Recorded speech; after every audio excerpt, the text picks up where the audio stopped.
안녕하세요. 안녕하세요. 야, 축하드립니다. 감사합니다.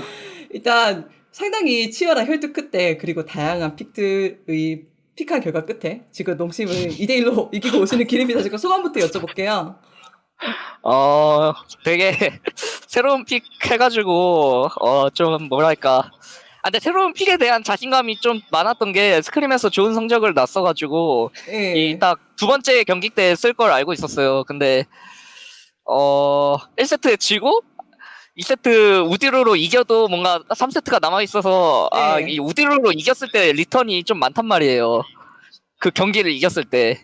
그래서 아, 예. 그 깔끔하게 우디르 1세트 이기고 우디르로 딱 데미 장식 하려고 했는데 2세트 때까지는 좀 초조했고 예, 예. 3세트 때 초조하면서 게임하다가 이겨서 예. 지금 좀 그 약간 리턴이 커요. 그만큼 고생한 거 있어가지고. 아이고. 사실 저희가 표직 선수가 솔랭에서 우디르를 하는 것을 보면서도 이거를 뽑을까 상상조차 못했거든요. 뭐 깜짝 픽이라고 한다면 뭐 킨드레드 정도 뭐 이 생각을 할 수도 있는데 이제 어떤 네. 근거로 우디르를 뽑을 수 있는 건지 여쭤보고 싶습니다. 일단 기본적으로 그 솔랭에서 그냥 처음에는 이걸 저도 대회에서 쓸 거라는 생각은 안 했는데 일단 솔랭에서 좀 이속이 빨라서 챔프가 재밌어서 계속 써보다가 이제 스크림에서 우디르 각이 딱 나오는 거예요. 그래서 우디르 계속 써봤는데 좀 팀 게임에서 잘 돼가지고 그냥 경기에서 바로 꺼냈던 것 같아요. Yes or no? 앞으로도 우디르는 계속 보일 것이다. No, no. 이것은 표직만 쓸 수 있는 픽이다. Yes or no? 들어갑시다. 어 솔직히 이거는 다 쓸 수 있다고 아... 생각해요. 챔프가 너무 간단해가지고 그렇다면 앞으로도 솔랭에서도 많이 보일 수 있는 픽일 수도 있겠네요, 우리를. 어 대회에서는 종종 나오지 않을까 생각합니다. 그래서 저는 DRX가 이렇게 특이한 픽을 자주 뽑잖아요. 뭐 표직 선수뿐만이 아니라 다른 멤버들도 저희가 최근에 이제 베인 원딜을 본 적도 있고, 뭐 사일러스도 이번에서는 약간 비메타라고 불리는 챔피언일 수도 있는데, DRX가 이렇게 다양한 픽들을 자신 있게 뽑는 것은 어떤 자신감에서 나오는지 여쭤볼 수 있을까요?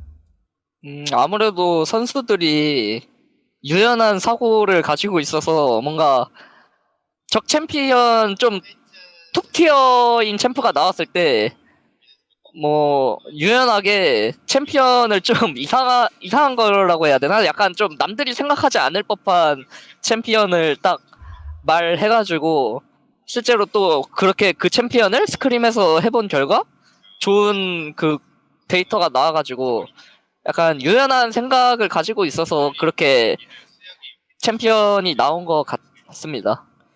하지만 그렇게 스크림에서 좋은 픽을 보여주더라도 뭐 다른 팀들도 분명히 많은 픽들을 연구하겠죠. 이것을 실제로 무대에서 꺼내는 것은 강단이 필요하잖아요. 그런 면에서 또 팀 자체도 이런 다양한 픽들에 대해서 오픈 마인드를 가지고 있다고 제가 해석해도 괜찮을까요? 어, 이제 그만큼 저희가 좋은 데이터를 스크림에서 열심히 잘 해야죠. 아, 막 저희는 막 이거 좋아요 하는데 이제 결과론 0킬 로데스 막 이러면은 예, 예, 아무래도 예. 감코진 쪽에서도 이거 아닌 것 같아 다시 한번 잘 생각해봐 이런 식으로 나올 것 같아요. 어, 저희가 좋은 데이터를 줬기 때문에 이렇게 자신 있게 픽한 것 같습니다. 뭐, 다 근거가 있다. 그리고 또 네. DRX의 픽뿐만이 아니라 플레이 스타일도 참 화끈한 것 같아요. 뭐 조금이라도 이득을 취할 수 있는 공간이 보이면은 정말 리스크를 안고도 뭐 한타 하나 싸움에 참여하는 그런 모습들이 저희는 자주 보인다고 생각하거든요. 표식 선수가 생각하기에 DRX의 전체적인 팀 컬러는 어떻게 표현할 수 있을까요? 저희 팀은 아직 조련되지 않은 사자라고 해야 되나? 이게 좀 너무 그러니까 일단 저도 공격성이 약한 편은 절대 아닌데 일단 네. 서폿이 좀 엄청 공격적이라서 음. 그래서 이게 약간 공격적이어야 할 때랑 안 공격적이어야 할 때가 좀 구분이 돼야 되는데 저희는 일단 아직 그게 사고 할 수 있는 그니까 걸어야 될 때 거는 사고 판단이 아직 잘 완성되지 않아가지고 좀 그렇게 많이 보이는 것 같습니다. 경기할 때. 그래도 그런 과정을 통해서 계속 경험치를 쌓고 네. 이제 DRX가 강팀이 될 수 있는 거잖아요. 근데 이런 뭐 실패해도 저는 되게 좋다고 생각한 게 이제 다음번에는 똑같은 실수를 안 할 거라고 저는 그렇게 생각하고 있습니다. 와, 벌써부터 맏형이 한기가 보이신다는 이제 표직 선수의 코멘트였습니다.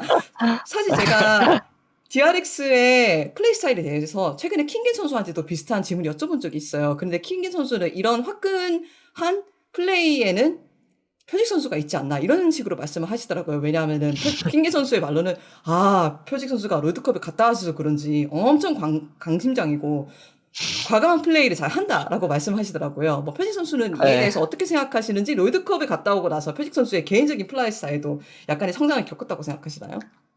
어, 일단 제가 싸움각을 볼 때 되게 공격적으로 보는데 이제 저는 이제 근거를 따져요. 이제 미드가 어느 정도로 유리한지, 정글 힘 차이가 어느 정도인지, 바텀 힘 차이가 어느 정도인지 이런 이제 다 그 데이터들을 이제 총 종합해서 이제 제가 싸움각을 보는데 이 싸움에서 이길 만한 조건이 이제 그 교전 능력이 최상으로 됐을 때 이긴다는 판단이 많이 나와요. 근데 그것 때문에 약간 제가 이기는 각이다 싶으면은 다 들어가가지고 그래서 좀 우리 킹게 선수가 그렇게 말한 것이 아닌가 생각합니다.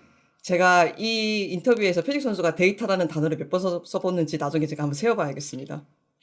네. 정보라고 할게요. 아니요. 가벼운 농담이었던 것 같습니다. 저희가 인터뷰 시간이 다 돼서 빨리 이거를 컷해야 될 것 같은데, 그렇다 마지막으로 여쭤볼게요. 그, 표직 선수가 인장을 자주 띄우시더라고요. 네. 그런데 인장이 T1, KT, 하나생명, 그리고 DRX인데, 저는 뭔가 이게 어떤 인장인지 느낌이 오는데, 표직 선수의 설명도 좀 들어보고 싶더라고요. 이게 아무래도 다들 어떻게 보면 엄청 좋았던 멤버들이 뿔뿔이 흩어졌잖아요. 네.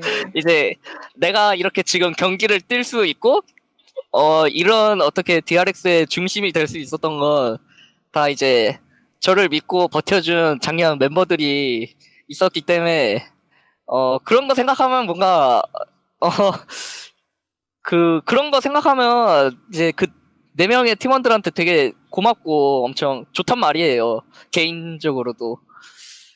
약간 이제 그 네 명을 생각하면서 그리운 2020 DRX 생각하면서 인장 띄운 것 같습니다. 표직 선수도 다른 2020 DRX 멤버들도 많은 좋은 경기를 있길 바라겠습니다.